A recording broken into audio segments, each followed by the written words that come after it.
Ate bo abannabugabo Sand Beach e Masaka basanyuse olwa Ssaabasajja Kabaka okubalambulako. Bano bakedde ku lyato kwe yasaabalidde ne beekubisaako ebifaananyi.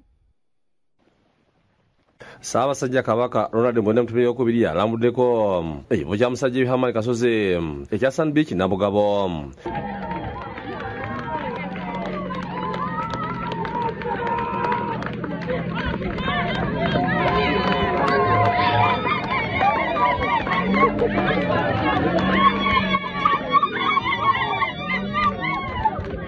Abakozi mu kifo kino mugombole bukakati Masaka esanyi bafunira mu kiwagonjo okukyaza omutanda bisize ne bagamba bannaye gwe omukisa waguyonkawo gugu nobeeranga gwovuga omutanda ate ekyewuunyisa yajja mu Nabugabo Holiday Center nankwasa ekifo ky'ennyama yatugabula akawungeezi netulye nenkwata ekifo ky'ennyama okuva mu ngalo ze.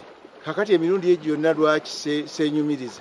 Manalira Mukama wa Kasozi bogedde Bukedde TV ne balagisa nnyo bagambye omutanda bamwekangidde ku beeje ng'ava mu mmotoka n'abasikala mukuuma n'abalambula. Kyaza Ssaabasajja mu kifo najja okuwummulirawo mu ngeri ey'enjawulo etabadde ya bulijjo kubanga yatuguddeko mu ngeri ya kukyala mu matwale go nga tomaze na kulaalika. Ate ne kibeera nti yasiimye kubanga twamulabye ng'atuwubira ng'alabika musanyufu. Padde essanyu era ne kimpa okufuna obuvumu nti omuntu nganze kati nange myaka gyange okubeera nga nze omu ne batayita beegindi nti guli byavuga eryato yamanyi era yanaakola ki yanaavuga naye nze naye mbanga n'ogwokubiri era nze muvuze ogwasooka nze nvuze ogwokubiri era nze nkikoze.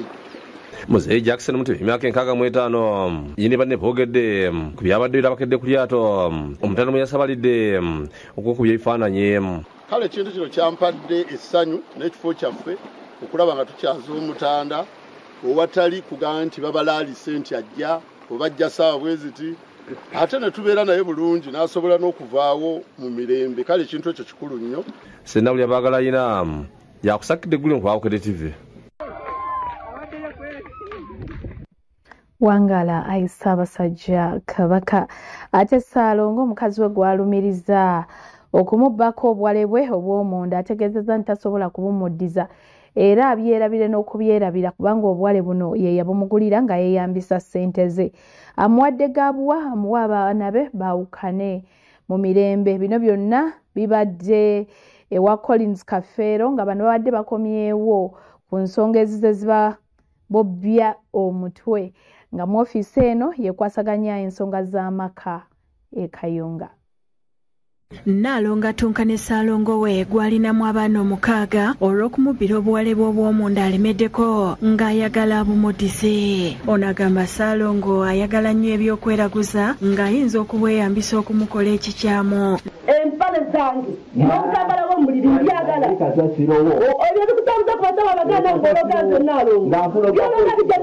Nnaalongo Lydia Nakalema ow'emyaka 33 okuddamu okubanja Ssaalongo kazibwe Abdul Mutwalibo ow'emyaka 55 obuwale bwe babadde bazeeyo mu ofiisi ya Collins Kafeero ow'amaka abaana n'eddembe ly'obuntu okwongera okubatabaganya. Basooka kugenda mu ofiisi ye nga 24 omwezi oguwedde nga Nnaalongo alumiriza bba okumusuula muzigo nga n'ekibanja mwe yali alimira yakimugobamu. Alina amayumba aga emu erimu abapangisa ginalimbeeramu erimu abapangisa. Ssaalongo kazibwe mu kujja ewa Kafeero olwo yajja ne mukyala mukolo n'ategeeza nga Nnaalongo bwamwesibako. Simuwasanga kweri talina wange yali atudde ne muntu ye gyasula talinaamu mpale yange omusaala. Kati Ssaalongo naye akalambidde nga bw'atagenda kuzayo obuwale bwa Nnaalongo ng'agamba nti ye yabumugulira era n'amusaba akole kimu amuwe abaana be mbawukane nga baabikwo.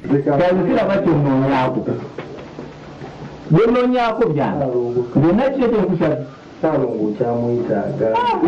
Nalongo naye yeerayiridde nti kikafuuwa okuwa Saalongo abaana. Bajja kupakasa ate bajja kusoma.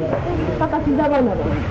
Mu bulungi n'omububi sirina mwana gwe ngenda kulaba. Ono ategeezezza nti ne bw'alifa Saalongo talinnyanga ku mulambo gwe wadde okuwaayo eby'okumuziika. Ate mu kulukoli kinookyogera wano ng'oli wano. Bwe mbanga nfudde oyo omwezi kageza kulinnya mu nyumba lwange. Tagulanga keesi tagulanga butali bwadde kiro y'omucere ndekira yennyama. Tabigula ne mu nyumba lwange talinnyangayo kubanga sibangako Nalongo. Collins Kafeera asabye abafumbo bano bajje abaana mu butakkaanya bwabwe kubanga bo baagala byetaago basobole okukula era basome. Abaana mu tteeka lya gavumenti balina okugendebwa kitaabwe. Abaana bwe bawummula bagenda okusoma badde ewaani ewa nnyabwe. Sawulo w'okulira yakusakidde ekkulire lino ku Rwabukedde TV. Akulira ekibiina ekya NUP Robert Kyagulanyi Ssentamu asiibuddwa okuva mu ddwaliro Ensambya gye yaddusiddwa olunaku olw'eggulo oluvannyuma lw'okufuna ekiwundu ku kugulu bwe yakubiddwa ekintu mu kavuŋŋano akaabaddewo e Bulindo. Mu ekyo poliisi etegeezezza nti ekyagenda mu maaso n'okunoonyereza kw'ebyo byonna ebyabaddewo. Abantu ab'enjawulo okulinakulira oludda oluwabula gavumenti mu Paalamenti Joe Ssenyonyi bakedde mu ddwaliro Ensambya okulaba akulira ekibiina kya National Unity Platform Robert Kyagulanyi Ssentamu eyatwaliddwayo oluvannyuma lw'ekintu okumukuba okugulu.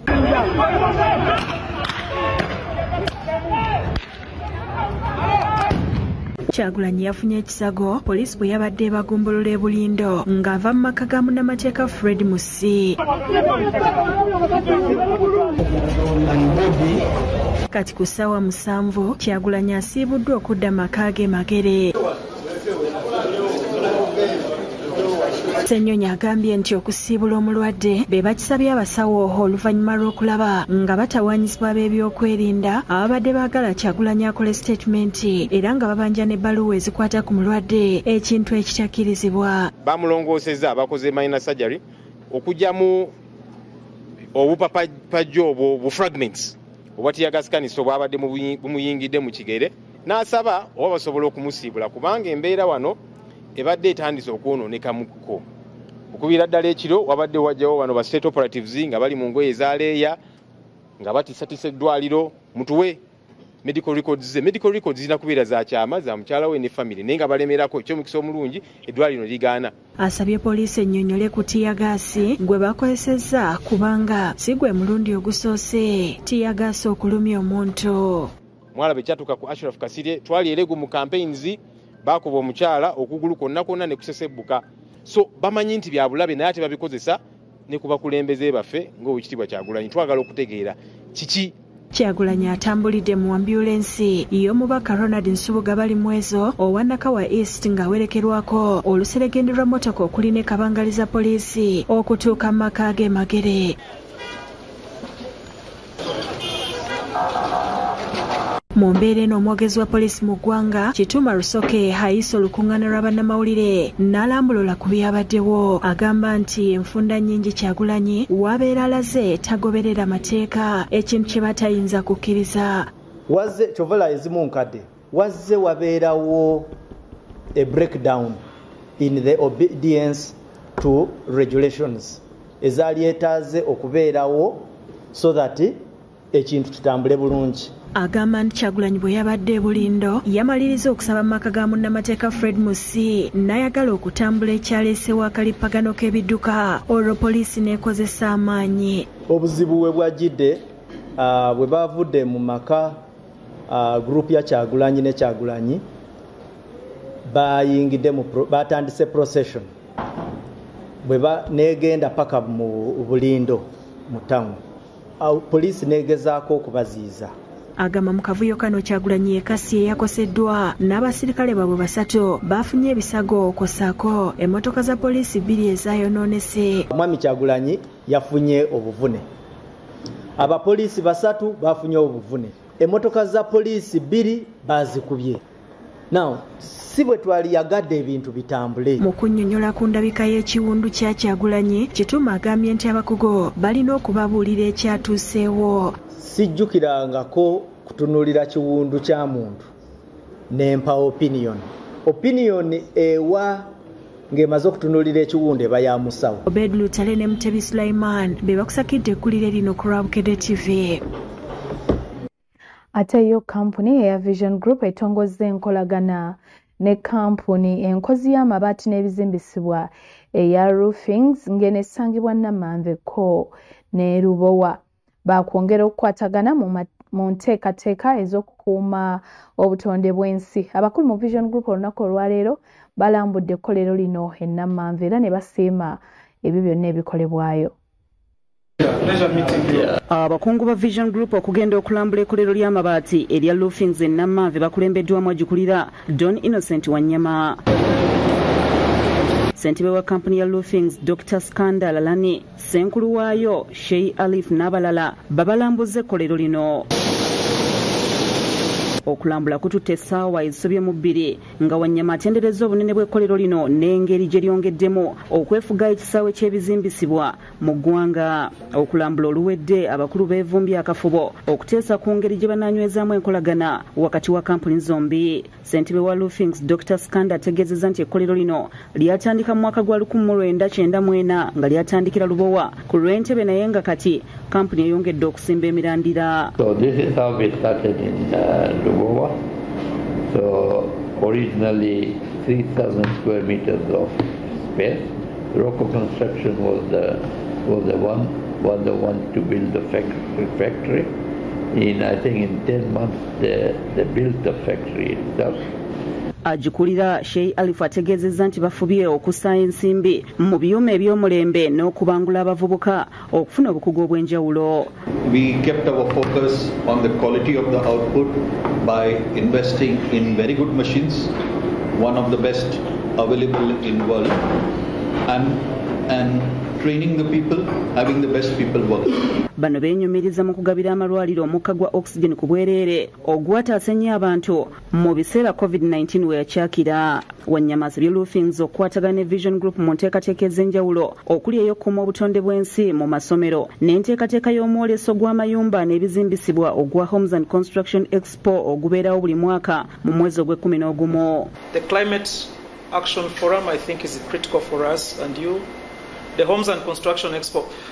You can't do a serious construction expo in this country and you don't have roofings. That would be a joke. Onera alaze obulungi obw'okulanga n'emikutu gya Vision Group egisaasaanidde eggwanga nti kuba gikwata kisooka mu kuwulirizibwa. So there are about 24 million Ugandans who interface with the media and about 60% of those are using Vision Group platforms. So it obviously means that we're very dominant media house. Asabye amakampuni nga Roofings okwekwata ekyapa kya Vision Group okubakubira ebiwandiiko kuba bali mu nteekateeka ey'okukigaziya. Just like you're doing standard, global standard quality products, our commercial printing is very, very deliberate on quality. Wetwogera Roofings ekozesa abakozi abasoba mu 1,700 nga kampuni ebalirirwamu obukadde bw'ensimbi za $500. Ebyuma eby'omulembe bikola amabaati ag'omutindo bikozesa amasannyalaze ga buwumbi 4 buli mwezi.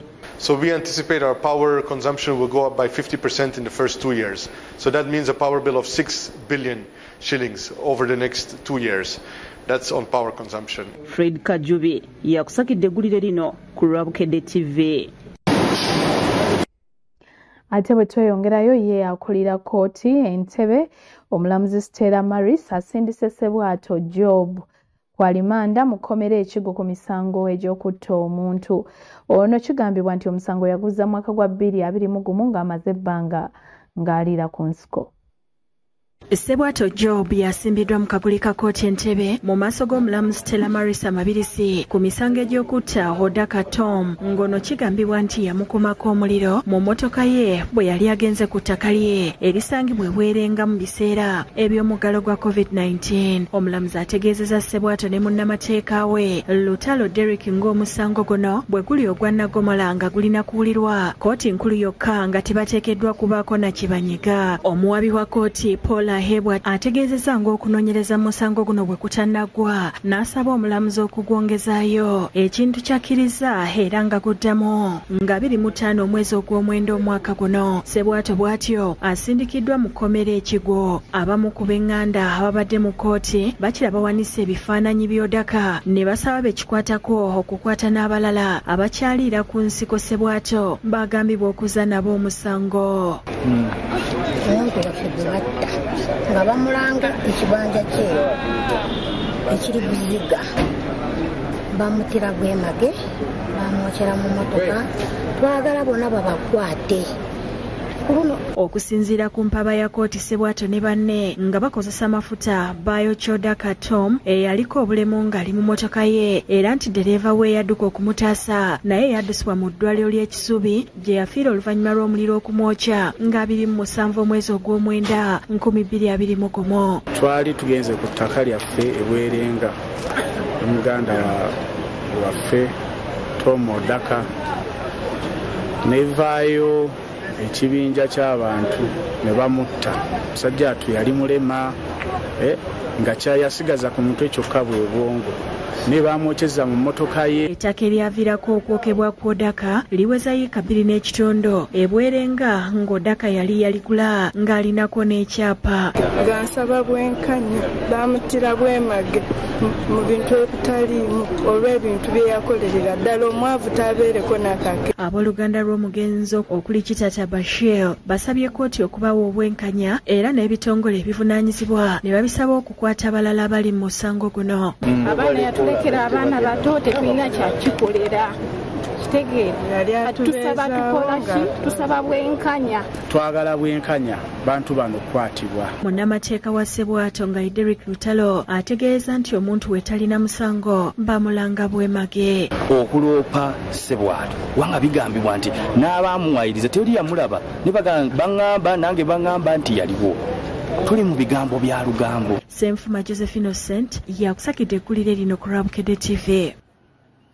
Ezo ze zimu ku mboozi ze twakutegekedde naye waliwo endala nnyingi z'otannalaba n'olwekyo tovaako ku Bukedde TV 1 kubanga ebirungi bikyajja nga bino. Ntulinde bannayuganda abasinga nga bakyamuukiridde. Abasuubuzi emitima gibeewanise olwa Chinatown okutunda ebintu layisi. Ab'ebyokwerinda bagigadde olw'omujjuzo. Omulembe guno gw'omulembe omutebi nze ndi Ssaabalangira Waakuna. Mujjukira yasooka n'alonda omulangira Besori Mulondo. Ye Ssaabalangira we yasooka nga yennyini yamwerondedde. Oyo we yawummula n'alonda omulangira John Mereka n'akulya. We bw'awummudde n'alonda omulangira Engineer Moses Kayima. Gwenziridde mu bigere.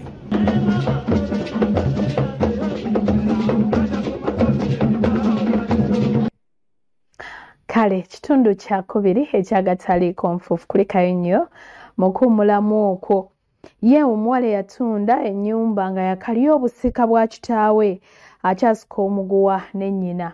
Namwandu agamba nti kikafuuwa okukkiriza ennyumba eno okutwalibwa yadde nga n'omwana akalambidde agamba nti tasesema bye yalya kubanga yajjanjaba kitaawe nga nnyina ono taliiwo yagenda n'omusajja omulala. Omuwala Sisa War nga musika wa kitaawe Lawrence Yodwanyi alabudde nnyina Joyce Samanya okumwesonyiwa kubanga simujja we okumujojobya obwenkanidde awo. Nze maama wange gula bwe nali mwagala ebingi ati kyaleeta obuzibu taata wange yanjagala nnyo. Maama wange yankyawa Mr. Kafeero. Maama wange gula bwe yankyawa ebitali bitono. Ne maama Samanya amukolimidde era nti gy'akomye okukaaba naye abaana be bali kimutuusaako. Mukufo kyokuleeta sukaali asasula amaziga. Naawe abamu abali kusasula amaziga olisanyuka. Nze mbaleza okusinga nyi maama wange. Maama mwe yabalinda nembasa oli yali wesatu ono yali webiri. Kati yamenyeka ennyo yani. Mulye sente n'ebbaawo ng'abaana bali babona. Natunda wange we bampa. Bakuwa kutunda twalira ebbaawo bakuwa kukuumirawo bano ng'obufu. Bano batuuze ku kyalo Seetanyinze mu ggombolola y'ekangulumira mu disitulikiti ey'e Kayunga nga buli omu ayogera bikaawo okukira omususa. Maama akolimidde muwala we nti waakiri bw'afa bamuziike nga mu mulyango naye ng'ennyumba muwala we tagitunze ate omuwala n'awera nti yazimbira kitaawe ennyumba okugimaliriza era nti nnyina bw'aba yeetenda obukazi Poliisi Kamutanda alinnyewo. Amakazi batunda ne batutafenna tegatundwa kale munzikanga mu mulyango ogera nti ennyumba y'ennuma ati yogere ekikuluma kiveewo wuliriza maama wagula amatafali gasente nekasagalanike ennyumba mwana wange beera mukkiriza ngebiibasaala. Ono kimugugulanya ne nnyina kyekyokuba nti amaka g'omugenzi yagatunda nga n'ebimu ku bibanja yabyekomya ng'agamba omugenzi yabimuwanga omusika we. Baganya abaana wemuteeka babagoba oli ali mu maka alinga kabaka yeewa yebasa owulidde ndinga yazaala n'omulalu ninga ate omusajja wange yali yategeka wadde yali mubi. Nze sizaayo ssente kuba nazitunda ennyumba nagitunda natunda kyange. Agamba kitaawe olwazikibwa mu nnaku ntono ab'ekika ne bamulangirira ng'omusika era emikolo gyonna egy'obuwangwa bw'Abadaama gyakolebwa n'afuna obuyinza ku mali ya kitaawe. Okumala nga famire etuula nga babuuza ine ekiraamo kyani ky'obugenzi nga kivaayo nga kisomebwa mu bantu era bwe kyakolebwa. Bambuulira omukolo ogukolebwa omwana yalikuŋŋamba nti ewaabwe sise wakaziika emirambo emidamu emekewa okuleka ojwanyi taatawo gwe wakolerako emikolo gwe gy'omanyi. Ekikyasembyeyo omuwala ono yalaba nnyina agenzeeko ewaabwe n'awamba ennyumba ng'agamba yagisaako ssente era nayo n'agitunda. Toyawulawo buli kimu okiyayanira kiki? Gamba bampe ekibanja tutukuwe, gamba bampe enjuba tukulekere naye byombi obyagala. Collins Kafeero w'eddembe ly'obuntu amaka n'abaana lwe yasooka okutuula mu nsonga zino yayimiriza eby'okutunda ennyumba wabula Aworo n'atamatira era zaatuukirira woofiisi ezitali zimu ne zimujuliza okudda ewa Kafeero. Nze musika omuntu eyaguze ayamuke mangu awantu awo. Kafeero agambye nti tawakanya busika bwa Cissy wabula n'amulungamya nti obusika si bintu wabula buvunaanyizibwa. Nze Cissy simugaana kubeera ng'ateekebwako ng'omusika kubanga obusika si bintu, obusika buvunaanyizibwa. Abalagidde okussa mu nkola okulungamya kwe yabawa ku ntandikwa. Sawulo w'okulira yakusakidde ekkulire lino ku Rwabukedde TV. Ate bo ab'ekitongole ki Red Cross bategeezezza nga bwe bakasiibula abantu abasoba mu 1,000 mu nkambi eyasibwawo ekiteezi eri abo abaakosebwa okubumbulukuka kwa kasasiro. Bino byogeddwa omwogezi w'ekitongole kino ekya Red Cross John Cliff Wamala ng'ab'ebitongole ebyenjawulo batutteyo obuyambi nga kuno kubaddeko n'aba Lions Club nga bano batutteyo ebintu ebibalirwamu obukadde nga 45. Omuwendo gw'abantu abeera mu nkambi ekiteezi nga bakusibwa okubuluka kwa kasasiro abali basoba 300 wetwogerera nga gukendedde. Amyuka omwogezi w'ekitongole kya Red Cross John Cliff Wamala alambuludde ku bantu ab'ebikebenje bye bali balabirira abalina ennyumba zaabwe ezamenyebwa ziweetiiye wamu n'abo abali mu gye bayita buffer zone. So abantu abalala bali wabweru w'ekikula ekyo kyenjogedde baba tebasaanidde kubeera nga babeera mu nkambi eno. Agambye ne mu kiseera kino omuwendo gw'abantu gukendedde okuva ku bantu 300 okudda ku 203. Ategeeza na mu kiseera kino obwetaavu bwe balina be bantu abakubibwa mu nkambi naddala abazadde abalina abaana nga badda ku masomero nga beetaaga ebintu ebitali bimu. So omwana waba nga agenda ku ssomero tumusibira entanda eriko ebintu ebyenkizo byenaakozesa ng'ali ku ssomero. Mabaafu, baketi, budomola, bino sukaali, sabbuuni kuba babyetaaga. So tetusobola kusooka kutunuulira wala mu kiseera kino nga tetusobola kubeera nga tumalawo ekizibu kino ekituli okumpi. Asiimye abantu Ssekinomu n'ebitongole ebyenjawulo ebikozi omulimu munene okuddukirira abantu bano n'obuyambi. Mu mbeera n'abantu Ssekinomu n'ebitongole ebyenjawulo bakyagenda mu maaso n'okuddukirira abakosebwa okubuluka kwa kasasiro. Mu bagezi mulimu abalanisikira nga bakulemeddwa Mberoni Kataate agikulira mu Uganda babadduukirira ebintu okubadde akawunga omuceere engoye n'ebintu ebirala era nga wano Kataate ategeeza nti bazze okubadduukirira n'okubasasira olw'ekyo ekyabatuukako. Twekolamu omulimu ne tukungaanya essente nga Lions buli kiraabu eteekayo keesobola tuteekayo kye tusobola era bwe tutyo bwe tukola. Abamu balowooza nti gino emirimu gy'abagagga naye tetuli bagagga nnyo. Ategeeza nti ebintu byebalese balirwamu obukadde 45. Twakungaanyiza miliyoni nga 10 ne tukuba enduulu ku bannaffe abali bweru mu Lions Club International Foundation ne batwayo endala nga 35. Kati ebintu bye twaguze ne tuleta wano biwera miliyoni 45. Ne Julius Tumimbiso omwalisi wa kiraabu eno alambuludde ku bintu byebawaddeyo. Twakoze ne counseling because of mental awareness nga ebiva mu bintu nga bino so tujja kubeerawo ennaku 3 nga gavana bwe yayogeddeko. Mbala abazibi b'ekibiina ekigatta abasuubuzi mu Kampala ekyakasita ng'abakulembeddwa Misasi Kito kukosa ne ssente w'abagagga kwagalana era nga omubaka wa Namibia mu Uganda Godfrey Kirumira bano ab'ekitongole kya Red Cross babalambuza Ziwema bwe bakubira bano oluvannyuma n'abakwasa obuyambi. Sekidde abasasidde olw'embeera gye bayitamu n'abasuubuzi nga bagenda okuyambako okwerera abamu ku baana nga twetaaga bwetaazi bukakafu nti ono agenda kusoma era abadde ali ku level bweti ne bweti then ebisigadde okutandika n'ettaamu enebeetandika babeere nga abaana abo batandika okusoma. Kirumira abasuubiza okubaweereza TV bagenda okweberako pulogulaamu za bukedde nga bwadde n'obukadde bulina okuyambako saako basale 10 eri abaana bagenda okudda ku masomero. Ogenda kumpa essimu director ndagira ofisi yange ekuweereza miliyoni 4 then ne TV sekita akakasiza agenda gireeta. Tujja kusobola okudda buli kiseera tulabye obwetaavu mwina bungi. David Tamale yakusakidde Gullen ku Bwakere TV. Abantu abakedde okugenda mu bungi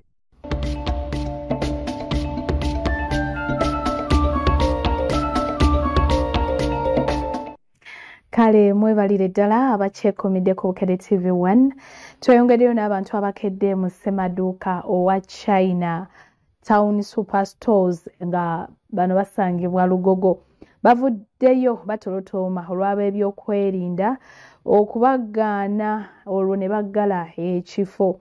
Abantu abadde bakedde okwegulira ebintu ku bbeeyi layisi kibawedde abasirikale babagobye nga bano bafubye okwegayirira naye nga buteerere. Abantu abakedde okugenda mu bungi ku Chinatown Superstore Lugogo okwefunira ku bintu ku bbeeyi eya wansi bakukulumidde abasirikale olw'okuggala ekifo kino ne batabawa mukisa kuyingira kugula bintu. Bano okuva mu bitundu by'eggwanga eby'enjawulo olwawulidde nti ebintu mu kitundu kino bigula bbeeyi ya nseko buseko nabo bakedde bukeezi okutuuka mu kifo kino kyokka kibajja enviri ku mutwe okusanga nga poliisi n'amagye basazeko ekifo kyonna ne kiggalwa nga tewali na muntu akkirizibwa kutuukawo. Tuvudde ewaka nze nvudde Jjinja n'enzija nsuubule emaali yange nzireyo nayo naye okutuuka wano nga baggaddewo. Bano bagambye nti ebbeeyi y'ebintu ebadde eyitiridde nga tebayinza kufiirwa mukisa guno. TV, fridge, batugambye ebiri a little bit cheap kusinziira eri ebiriyo. Kusinga mbadde ya kipiki ekyo nga bwe babingambye ekipiki ekyo nzireyo nga najidde mu mmotoka nzireyo ku ddigi nanti naze kulonda TV na faani bangambye ne firiji saate tubangambye ya mitwalo 15 ne bangamba 42 ya mitwalo 9. Nzize wano ku China shop kusuubula kuba bye batunda basuubuza balinga China nga bw'oba ovudde wano n'ogenda eri China n'obigulayo nga tekuli musolo kati bye baleese wano. So tubale tuze kusuubula abamu tubitwale eri mu butale bwaffe tutunde. Bakira buli ddakiika eyitawo abantu abatuuka mu kifo kino beeyongera era nga waliwo n'abasirikale abalabiddwako nga babannyonnyola nti ekifo kyaggaddwa okutuusa ebbanga eritaligere kyokka abantu ne balemerako nga beegayirira bayingire.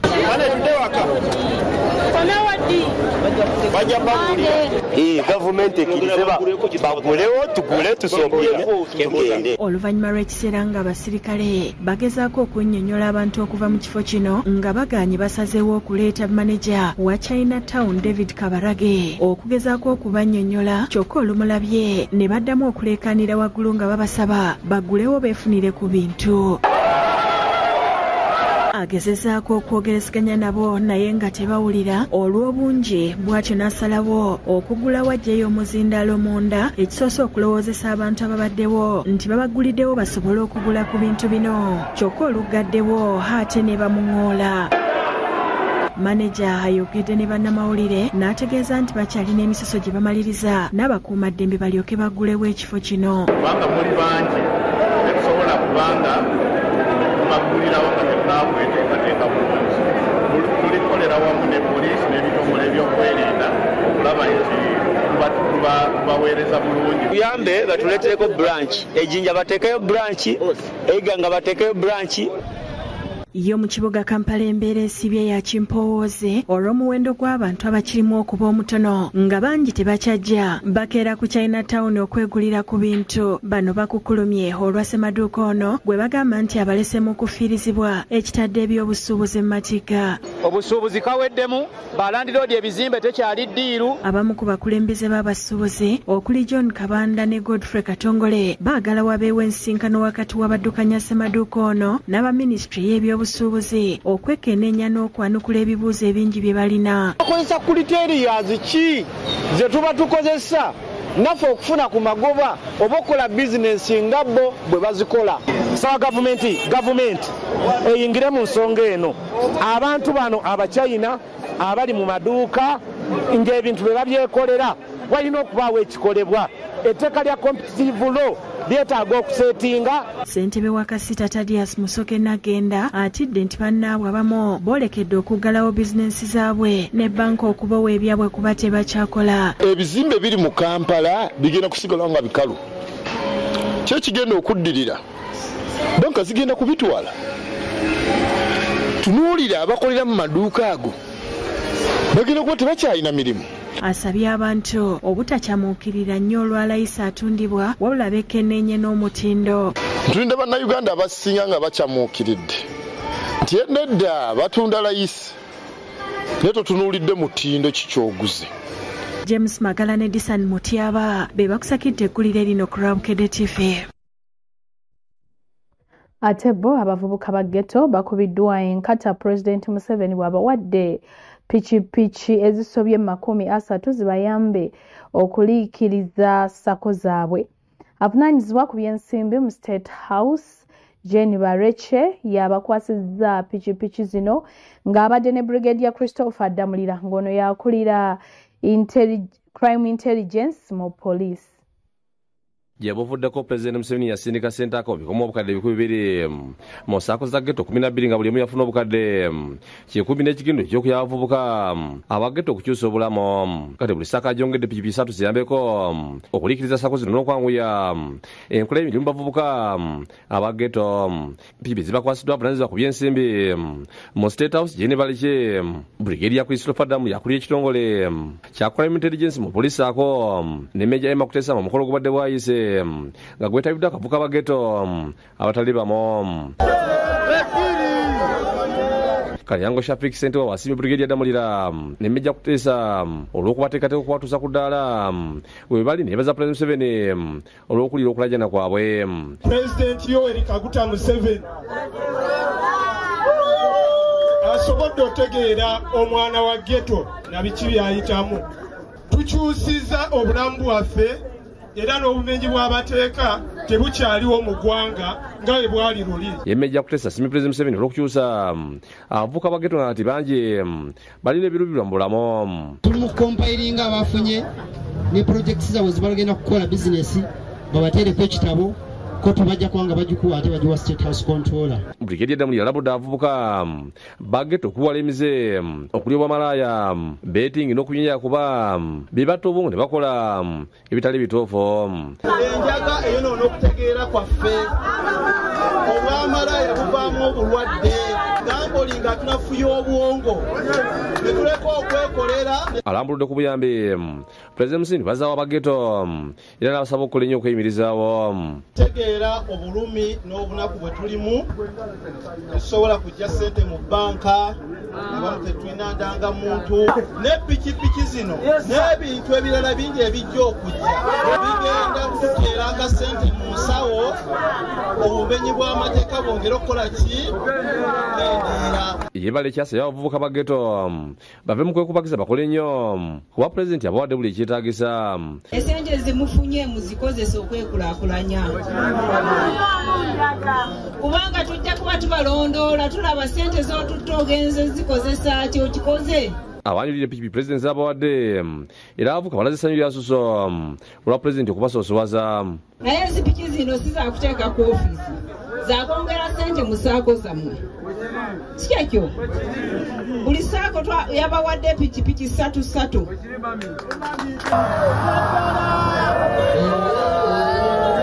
David Sikayombya yakusakidde eggulire ku Rabukedde TV.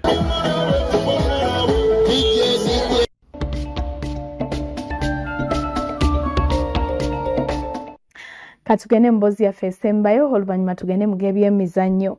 Entiisa ebuutikidde abatuuze ku kyalo Kawoko mu gombola y'e Butenga disitulikiti y'e Bukomansimbi abantu abatannategereka bagwikiriza omuwala ng'ali mu kigaana aba ne bamufumita ebiso ebimutiddewo. Omuyizi Immaculate Nanziri ow'emyaka 16 abadde mu siniya ey'okubiri ku ssomero lya St. Joseph's Butenga atiddwa mu Bukambwe. Omulambo gwe gusangiddwa nga gugaŋŋalamye mu kitaba ky'omusaayi mu Kiyigo ng'eno abamusajja bamufumitidde ebiso ebimujja mu budde olw'ensonga ezitannategeerekeka. Okusinziira ku jjajja w'omugenzi Kootiridda Namuddo bwe bamaze okulya ekyemisana muzzukulu wamutegeezezza nga bw'agenzeeko emmanju ye kwe kusalawo yeebakemukko wabula wayisa akaseera katono n'amuwulira ng'akuba enduulu ng'amuyita okumuyamba ebyembi watuukiddeyo ng'attiddwa nga n'omutemu yadduse dda. Kwe kugenda wali mu luguudo neekubira endundu nensangawo omusajja ne mugajja ng'onnyamba omwana wange bamufumise ekiso naye bamufumise ennyo simanyi oba kimuyingidde.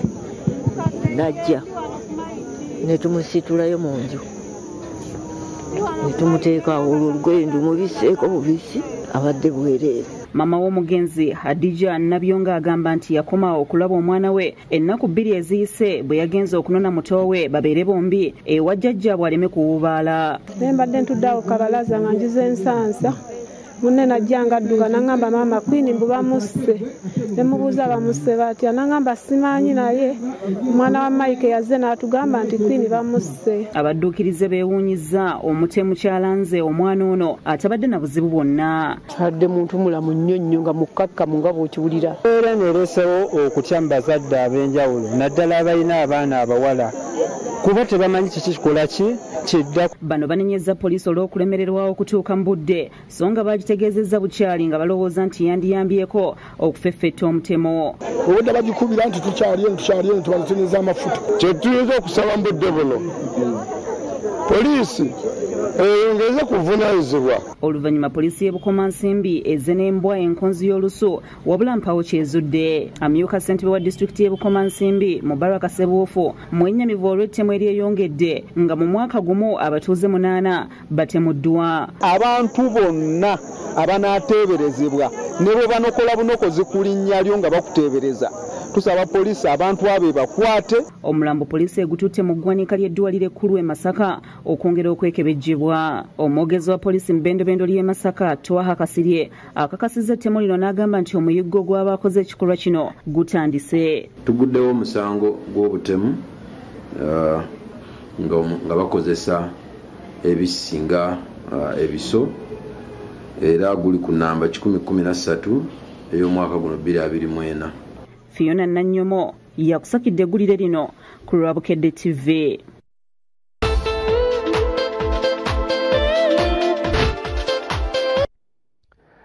Lubulwa Loriani kwandiza mu kino kyaffe ky'emizannyo agataliko mpuufu wano ku Bukedde TV1.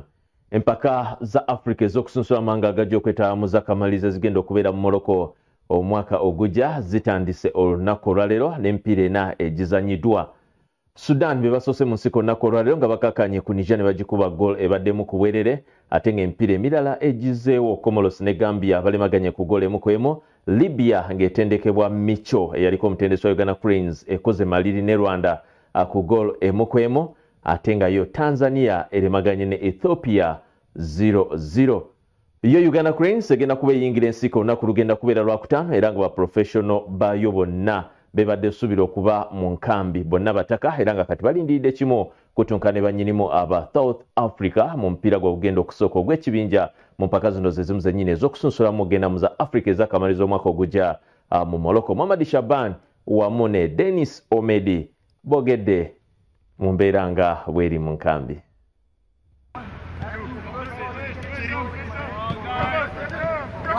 Era nawe omanyi omupiira naku zino si nti tebasamba manyi obalinnya. Naku zino omuntu asinga ttiimu esinga okuwaayo ennyo ekola ki ewangula. Era tugenda kulaba nga tukola nnyo tuweeyo buli kimu tube nga tuvayo ng'abawanguzi ku mupiira gwa Friday. They're a big team, I can say, but then for us we have come not to think about South Africa. We have come to play South Africa, and I can assure you that we are all in good shape and with the experience that they have. For us, these days football is all about form, and you use your opportunities well, you end up getting positive results. And I can say we are going to fight so hard positive results so that our country can advance to the next stage. That's just our focus for. Come on. Let you go. Okay.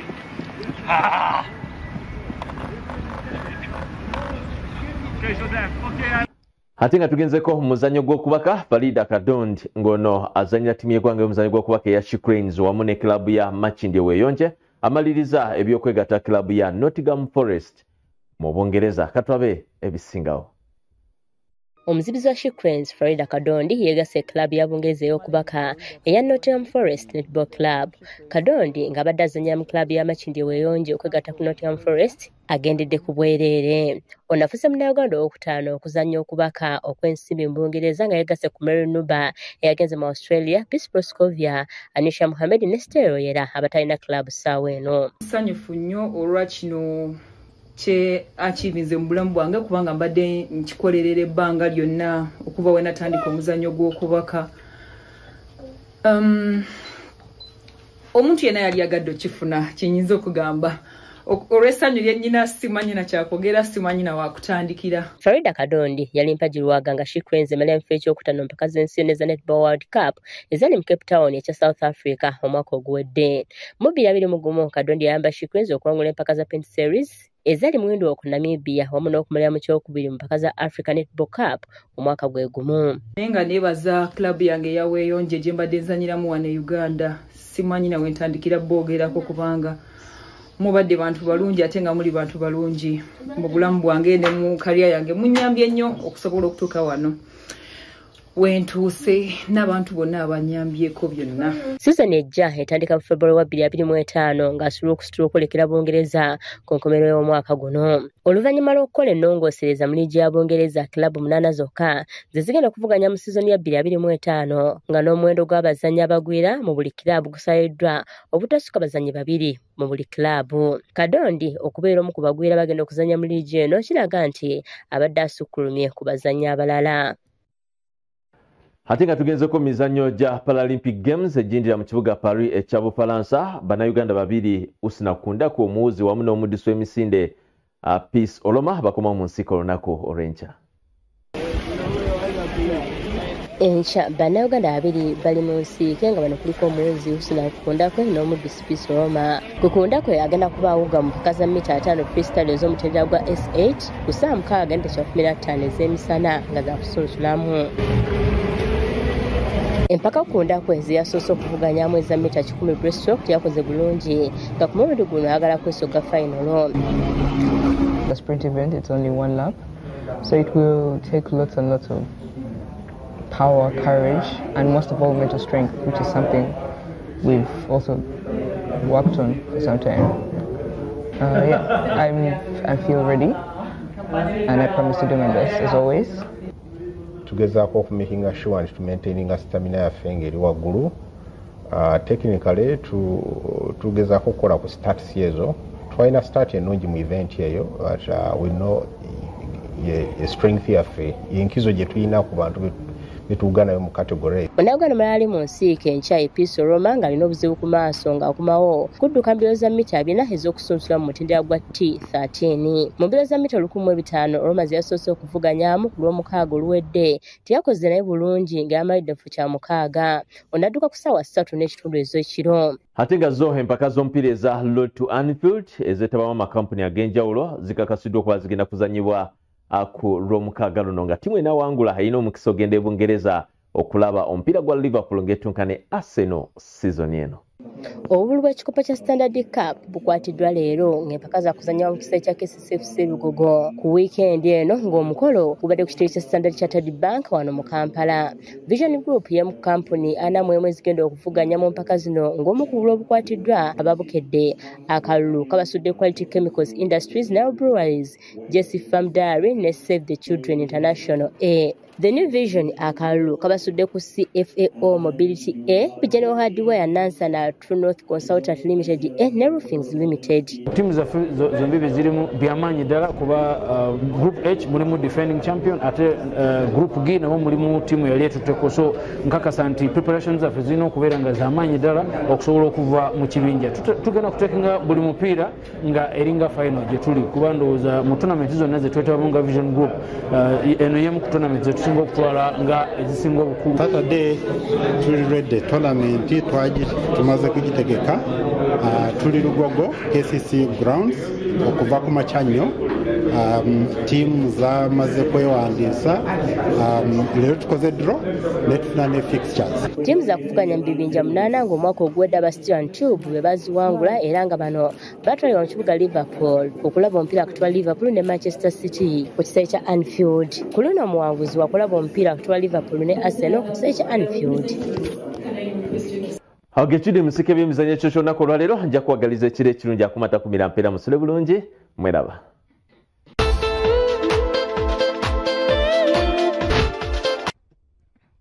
Kale abalabi baffe mwebale nnyo mwebalire ddala agataliiko nfufumukirize tugafundikire bwetutyo tugakuddire mu saa 12 ez'okumakya. Nze Sanyu Robina Mweruka nkutambuza ne Mebo Mulungi.